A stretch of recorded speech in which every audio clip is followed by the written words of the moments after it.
और गोंडी धर्म संस्कृति का फिर से अलग जगाने वाले पेनवासी मोती दादा मोती राम कंगाली दादाजी के चरणों में भी कोटि कोटि बंदन सेवा जोहार।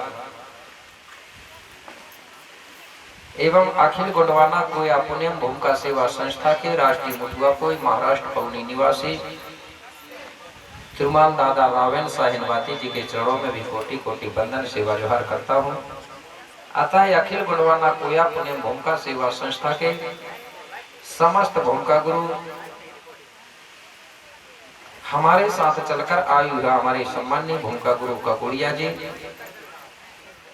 एवं इसी क्षेत्र के हमारे सम्माननीय भूमिका गुरु तिरुमाल गुलाब सिंह कनाडिया जी भूमिका गुरु धनककड़ी नांगटोरिया से, उनको भी मैं कोटि कोटि बंदन सेवा जोहार करता हूँ।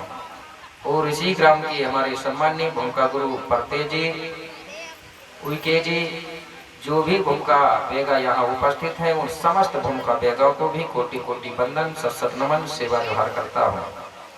और संगीत को सजाने वाले गुरु हीरासु का पाटारी को स्मरण करते हुए यहाँ पर संगीत में साथ दे रहे हैं ढोलक वादक दुर्वे जी, पेड़ पर साथ दे रहे हैं सम्माननीय इनवाते जी और बेंजो पर साथ दे रहे हैं तिरुमाल जनकलाल दुर्वे जी और हमारी आवाज को दूर तक पहुंचाने का काम कर रहे साउंड मास्टर। अतः संगीत को सजाने वाले समस्त संगीतज्ञों को भी कोटि कोटि बंदन सेवा जोहार करता हूँ। और 5 घट ज्योति के किनारे बैठे हुए हमारे राजा रानी समस्त जोड़ा समस्त पुजारी और गोंडवाना आंदोलन समग्र विकास क्रांति में काम करने वाले गोंडवाना के समस्त संगठन, गोंडवाना के समस्त सरकारी कर्मचारी अधिकारी पदाधिकारी सरपंच उप सरपंच वार्ड पंच जिला सदस्य सभी को कोटि कोटि बंदन सेवा जोहार करता हूँ। और सेवा जोहार उनको है जिनके माध्यम से कार्यक्रम रखा गया है। यहाँ की जो आयोजक समिति है कोयतुड़ गोंडवाना महासभा के तत्वाधान में ये कार्यक्रम रखा गया है। अतः इस आयोजक समिति के अध्यक्ष सम्माननीय तिरुमाल शिखर चंद भालावी जी हैं और उपाध्यक्ष हैं सम्माननीय तिरुमाल ज्वार सिंह कुलस्ते जी हैं और सचिव सम्माननीय तिरुमाल मसीहा मरावी जी और सह सचिव सम्माननीय राम प्रसाद मस्कोले जी और कोषाध्यक्ष हैं सम्माननीय तुलसी राम परते जी एवं रंगलाल आहाके जी और सह कोषाध्यक्ष हैं सम्माननीय बसंत राम परते जी और संरक्षक हैं सम्माननीय गोपाल सिंह परते जी शिक्षक और तिरुमल राधेलाल परते गोंडी भूमिका और संयोजक हैं सम्माननीय तिरुमल भैरव सल्लाम जी एवं तिरुमल राधेलाल परते पंडा जी और कार्यक्रम के मंच संचालक हैं सम्माननीय तिरुमल डॉक्टर भागीराम मरावी जी जो KGM युवा प्रकोष्ठ ब्लॉक अध्यक्ष लखनादौन और व्यवस्थापक हैं सम्माननीय तिरुमाल मुलाम सिंह धुर्वे एवं तिरुमाल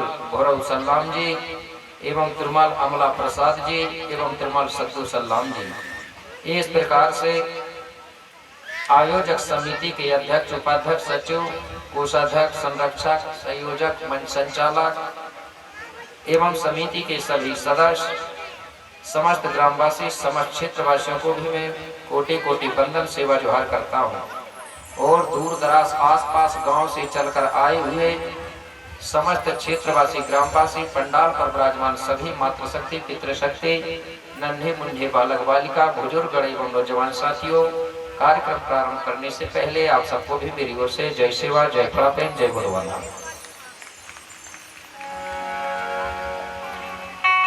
तो सबसे पहले हम सब लोग मिलकर गीत के माध्यम से संकीर्तन करेंगे।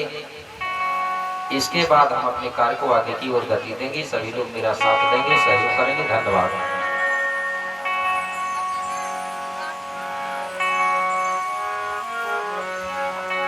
वह शक्ति हमें दो, वह शक्ति हमें दो, बढ़ाते वे तेरे चरण पुजारी बने जावे। वह शक्ति हमें दो, बढ़ाते वे तेरे चरण पुजारी बने जावे।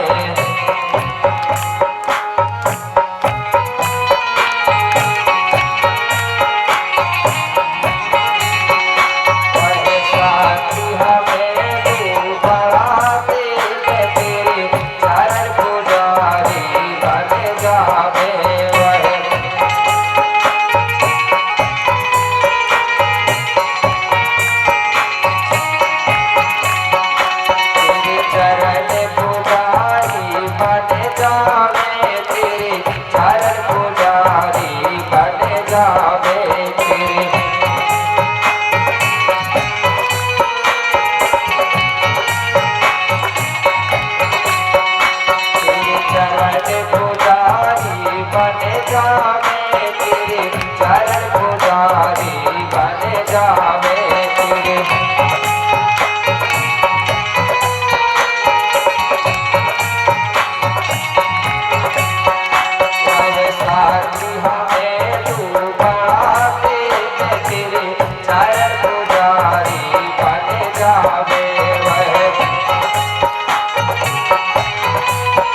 पुजारी बन जावे वह।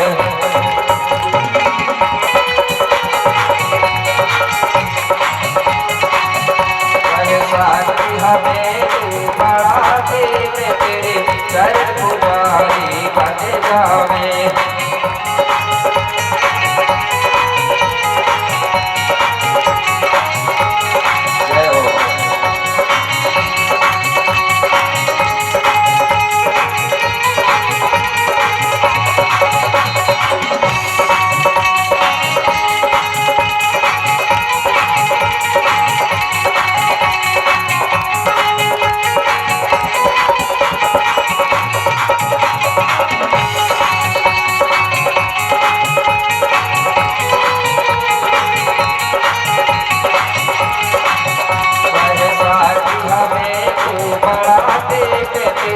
चरण पुजारी बन जावे।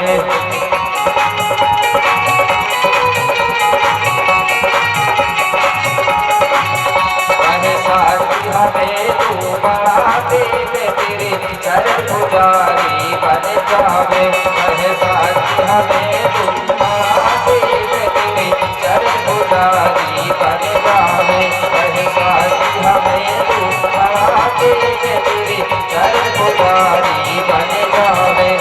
साथी हमें तू बड़ा देव तेरे चरण पुजारी बन जावे।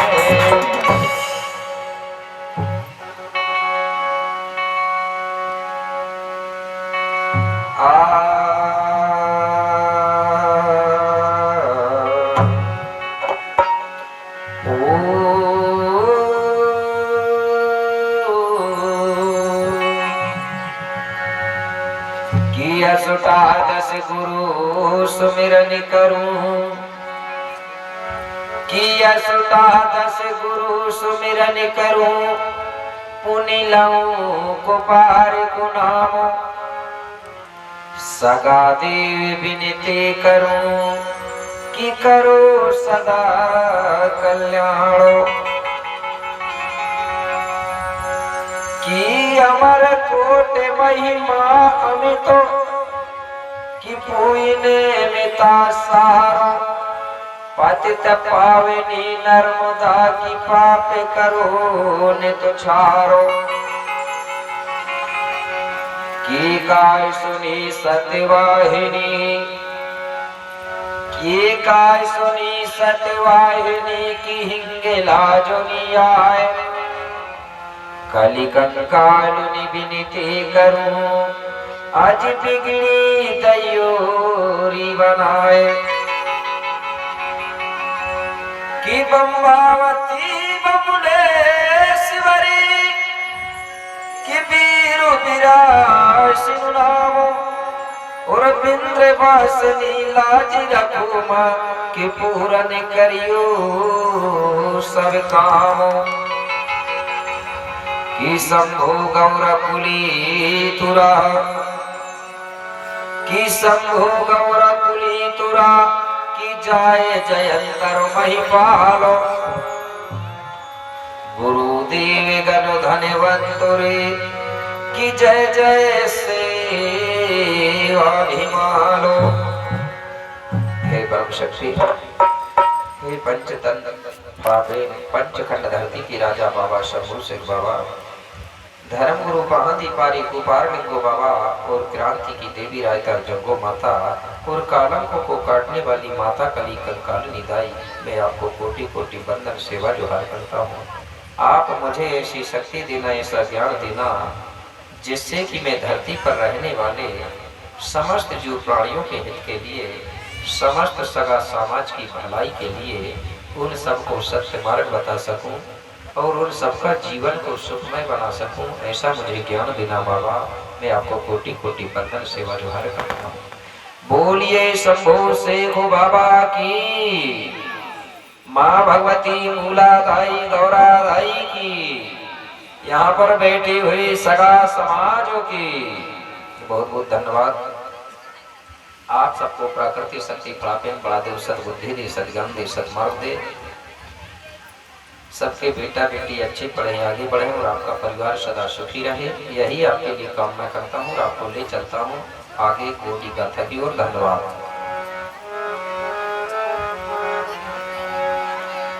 मंगल भवन मंगलो हारे,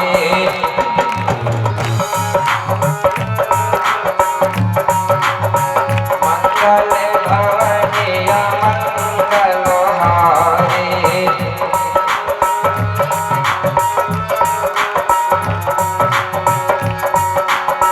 मंगल भवन मंगल हारे,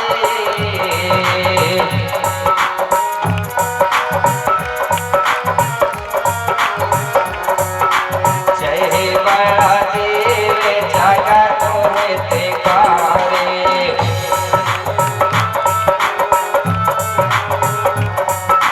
जय बड़ा देव जगत हितकारी,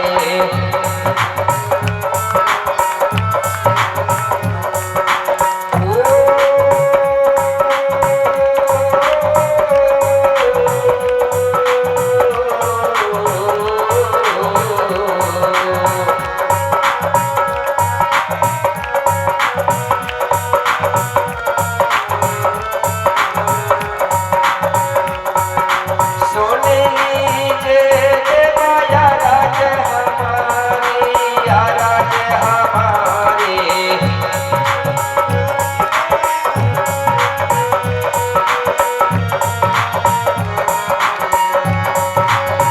पूया पांच के तुम्हें हितकारी,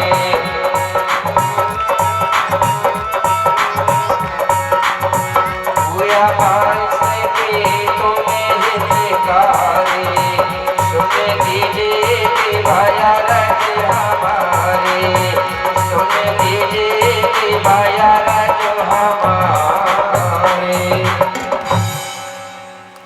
प्रिय सज्जनों, एक समय गोंड राजा बिरसा यत्राम जी अपनी समस्त प्रजा सहित अपने गुरु विक्रमदेव के साथ बैठे हुए थे। उसी समय गुरु विक्रमदेव ने अपने मुखार बिंदों से राजा बिरसा है और उसकी समस्त प्रजा को जो गाथा सुनाया था, वही गाथा मैं आपको प्रतिदिन सुना रहा हूँ। तो कल मैंने अपनी गाथा जहाँ पर विराम दिया था, जहाँ रोका था, वहीं से फिर प्रारंभ कर रहा हूँ। तो सभी लोगों को मालूम है, पता है कि हमने अपनी गाथा को कहाँ पर रोका है। हमने अपनी गाथा जो है, जो पहाड़ी पारी कुपार लिंगो बाबा है, वो कछारगढ़ पर्वत में सेमर पेड़ के नीचे बैठ करके तप कर रहा है। यहीं पर रोका था ना, सभी को मालूम है। तो कैसे तप कर रहा है कुपार बाबा, गुरु विक्रमदेव राजा बिरसा है और समस्त प्रजा को बताते हैं कैसे कि पूरब दिशा यज मोह करके बैठा है सीना तानो और तप साधन करने लगा, धर पड़ा देव का ध्यानो।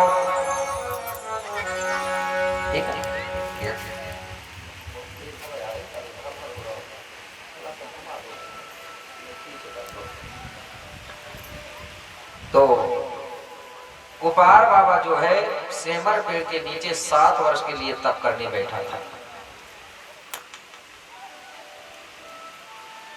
और पूर्व की तरफ देख रहा था। और कुपार बाबा के सामने बोले, महाराज बहुत बड़ी ऊंची पहाड़ी है, पहाड़ी थी और आज भी है। जब तक सूर्यदेव ऊपर नहीं आता था, तब तक कुपार बाबा सूर्य का दर्शन नहीं कर पाता था, क्योंकि वो आड़ कर देता था। एक दिन की बात है, कुपार बाबा पूर्व की तरफ देख रहा था सुबह सुबह के समय। उधर से सूर्यदेव निकल रहा था। अब इधर से कुपार बाबा की जो नैन दृष्टि है, सबसे पहले वो पहाड़ में जाके टकराती थी और उधर से जब सूर्यदेव की किरण निकलती थी तो वो किरण भी पहाड़ के इधर से टकराती थी। जब सूर्यदेव ऊपर चढ़ जाता था तब दर्शन होते थे। तो एक दिन अचानक कुपार बाबा की किरण इधर से टकराई पहाड़ पे और उधर से सूर्य की किरण इधर से टकराई। दोनों जब एक साथ दोनों तरफ से किरणें टकराई तो मेरे भाई दोनों की किरणों से जो पहाड़ है वो बीच से फट गया। जैसे ही पहाड़ फटा तो जगह बन गई। जैसे ही जगह बनी तो जो सूर्य की पीली किरण है वो किरण आकर के कुपार बाबा के माथे पे पड़ी। जैसे ही वो पीली किरण माथे पे पड़ी तो कुपार बाबा को तुरंत सत्य ज्ञान की प्राप्ति हो गई। कुपार बाबा को ज्ञान को प्राप्त कर लेता है, मतलब पूरे प्रकृति के बारे में उसने ज्ञान प्राप्त कर लिया कि प्रकृति का संचालन कैसे होता है, प्रकृति में कितने रंग हैं, प्रकृति के अंदर कितने धातु हैं, प्रकृति में जीवों का जन्म किस प्रकार होता है, ये सारा ज्ञान प्राप्त हो गया। महान वैज्ञानिक हो गया मतलब बाबा कुपार। तो कुपार बाबा उसी सत्य ज्ञान को प्रतिदिन बार बार रटन करने लगा, उस ज्ञान का अध्ययन करने लगा। इस प्रकार से बाबा कुपार ने मेरे सगाजनों 7 वर्ष बिता दिए। जैसे ही 7 वर्ष बीते उसी समय हुआ क्या,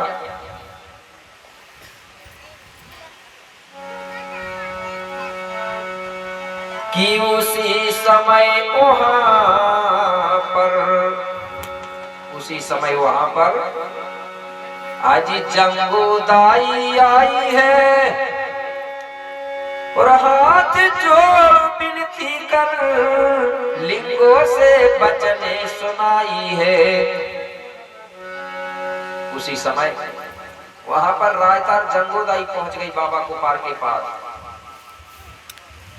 रायतार जंगोदाई को सभी जानते हैं, कल बताया होगा। एक बार मैं पूछना चाहूंगा कि रायतार जंगोदाई के पिताजी का नाम क्या था, किसको मालूम है? जरा एक बार हाथ उठाओ, कल बताया था मैंने। बस एक आदमी को है, ताली बजाओ भाई उनके लिए। अब होगा क्या, जब इतने ढेर सारे लोग हैं और एक आदमी को बस याद है, बाकी को नहीं है। हो गया ना कोई आगे आगे पाठ पीछे से सपाट वाली बात। अगर कोई तुम बोलोगे रायतार जंगोदाई ना सेवा सिवाय, अगर किसी ने पूछ लिया ये जंगोदाई कौन है, इसके पिताजी का नाम क्या है, तो क्या बताओगे? रायतार जंगोदाई जो है राजा खुशहाल की बिटिया है। जो बाबा कुपार को कल आश्रम में मिली थी वही जंगोदाई पहुंची वहां और हाथ जोड़ के खड़ी हो गई और कुपार बाबा से निवेदन करने लगी, हे कुपार बाबा मैं आपके पास कुछ काम लेके आई हूँ। बोले देवी कौन सा?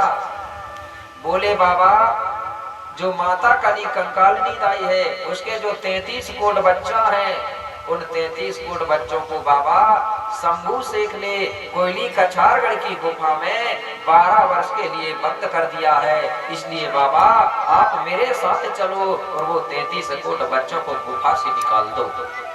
बस यही आपसे निवेदन है। इस प्रकार से माता जंगोदाई कुपार से बताती है। कुपार बाबा कहने लगा, बोले जंगोदाई मैं तो आपको अच्छे से जानता हूँ, लेकिन वो कलियादाई कौन है और वो कलियादाई के 33 बच्चे कैसे हुए? अतः कृपा करके हे जंगोदाई पहले आप माता कली कंकालिनी की गाथा सुनाओ, वो किसकी बेटी है और माता कली कंकालिनी के 33 कोट बच्चों का जन्म कैसे हुआ। इसके बाद मैं चलने को तैयार हूं। तो जंगोदाई कहने लगी, बोले ठीक है बाबा, सबसे पहले मैं आपको बोले कलियादाई की गाथा सुनाती हूँ, इसके बाद चलेंगे। बोले हाँ ठीक है सुनाइए। तो मेरे सगा जनों मैं भी आपको पहले माता कली कंकालिनी दाई की गाथा सुना दूं, इसके बच्चे कैसे हुए और इनको बाबा शंभू ने बंद क्यों किया। इसके बाद फिर कुपार बाबा 33 कोट बच्चों को गुफा से निकालेगा। तो सभी लोग बड़े ध्यान से सुनेंगे माता कली कंकालिनी दाई की गाथा को। इसी गाथा को गुरु विक्रमदेव ने राजा वीरसाई को भी सुनाया और मैं आपको सुनाने जा रहा हूं, तो सभी लोग ध्यान से सुनेंगे। अब ऐसा नहीं होना चाहिए आगे आगे पाठ पीछे से सपाट और गुरुजी पूछे तो 16 दूनी 8 नहीं होना चाहिए। ध्यान से सुनेंगे सभी। मैंने कल ही बता दिया हूं, माता कली कंकालिनी दाई की गाथा सबको याद रहना चाहिए। जिसको गाथा याद रहती है, जो माता कली कंकालिनी की गाथा को सुनता है, उस पर माता कली कंकालिनी दाई की कृपा होती है और उसके कई प्रकार के काल कालंक व्यवधान कट जाते हैं, ऐसा आशीर्वाद मिलता है। नहीं तो फिर बात वही आएगी, मैंने बताया था ना, अभी एक ही आदमी ने उठाया हाथ, बाकी सब गड़बड़ हो गए। बताया था कि नहीं? एक सुने है नहीं कहानी मूर्ति वाली, एक बार और बता देता हूँ। एक जगह की बात है, बाजार की बात है। तो बाजार में एक मूर्ति बेचने वाले मूर्तिकार ने क्या किया था, 3 मूर्ति बनाया था। कितनी मूर्ति? 3। तीनों मूर्ति एक जैसी थी, एक सा रंग, सब कुछ एक सा, कोई अंतर फर्क नहीं था। वो तीनों मूर्ति लेके वो बेचने वाला बाजार गया, बाजार में पंक्ति बना के रख दिया। पहली मूर्ति का कीमत डाल दिया 500 रुपया, दूसरी नंबर की मूर्ति का कीमत रख दिया 1000, तीसरी मूर्ति का कीमत रख दिया 1500। अब एक मूर्ति खरीदने वाला पहुंचा, वो बोले भैया ये मूर्ति कितने कितने की है? बेचने वाला ने बोला पहले नंबर की 500, दूसरे नंबर की 1000, तीसरे नंबर की 1500, आपको कौन सी चाहिए? अब वो खरीदने वाला बड़े गौर से देखता है, बोले इनमें तो कोई अंतर नहीं है और इनका कीमत अलग अलग क्यों है? अरे बोले सेठ जी ये तो एक जैसी है और इनका कीमत अलग अलग क्यों रखा है? बोले ये देखने में एक जैसी है लेकिन इनमें अंतर है। तो बोले समझा के बताओ।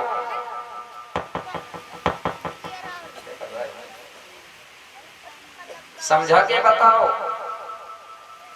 तो वो समझाता है, कैसे समझा रहा है? जो पहले नंबर की मूर्ति थी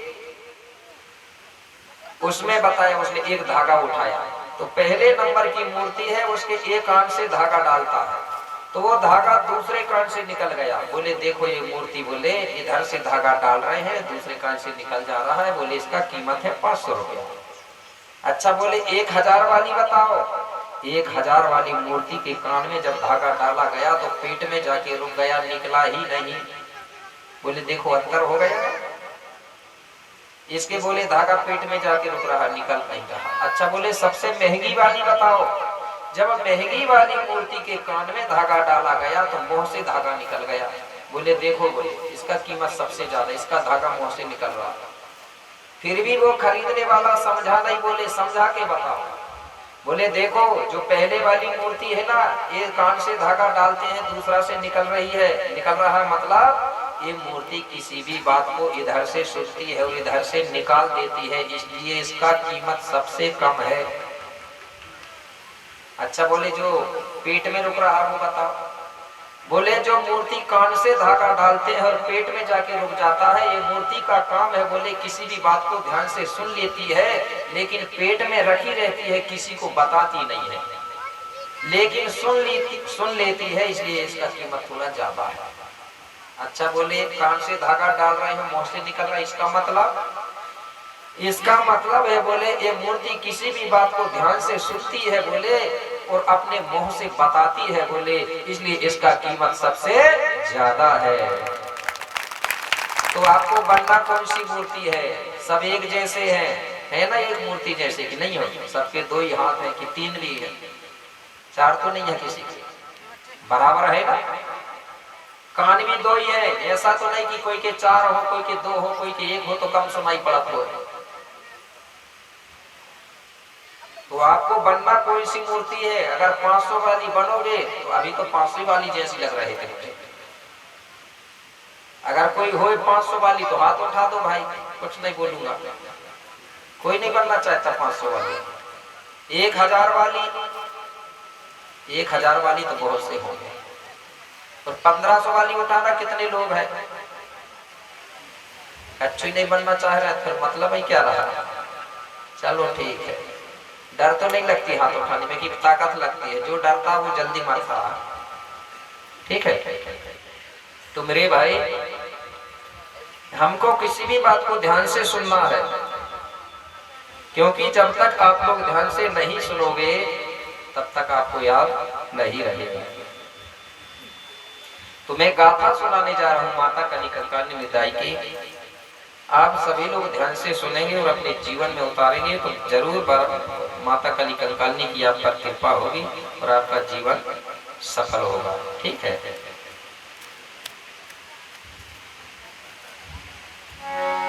आगे गुरु विक्रम बोले हैं पानी पीर साहे सुनो सकल कहानी।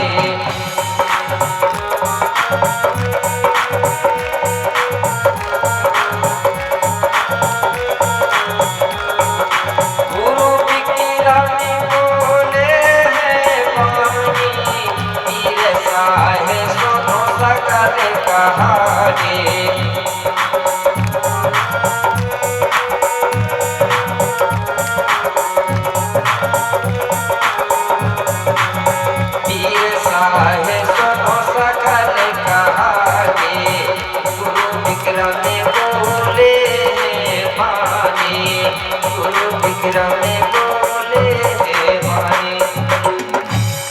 बोले महाराज बहुत पुरानी बात है। वो कैसे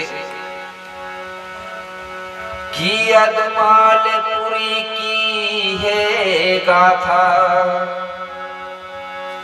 आज पावन परम महान जहाँ के राजा राउंड थे आज रानी का सोना नाम। बोले महाराज बहुत पुरानी बात है। चांदागढ़ चंद्रपुर के अंतर्गत यदमालपुरी आती है, औतमाल जिला के नाम से जाना जाता है। उसी यदमालपुरी चांदागढ़ में याद राहुल राजा सोना रानी इनका राज चल रहा था। राज व्यवस्था बड़ी सुंदर थी, सब लोग सुखी थे। इस प्रकार से मतलब वह की व्यवस्था थी। चोर चंडाल नहीं थे, इसलिए कहा गया है क्या अरे नहीं थे चोर और चोरी। राजा राहुल और सोना रानी के राज में चोर चंडाल नहीं थे, इसलिए कहा गया है अरे नहीं थे चोर और चोरी। घर में ताला नहीं लगता था, सुखी थी नर नारी।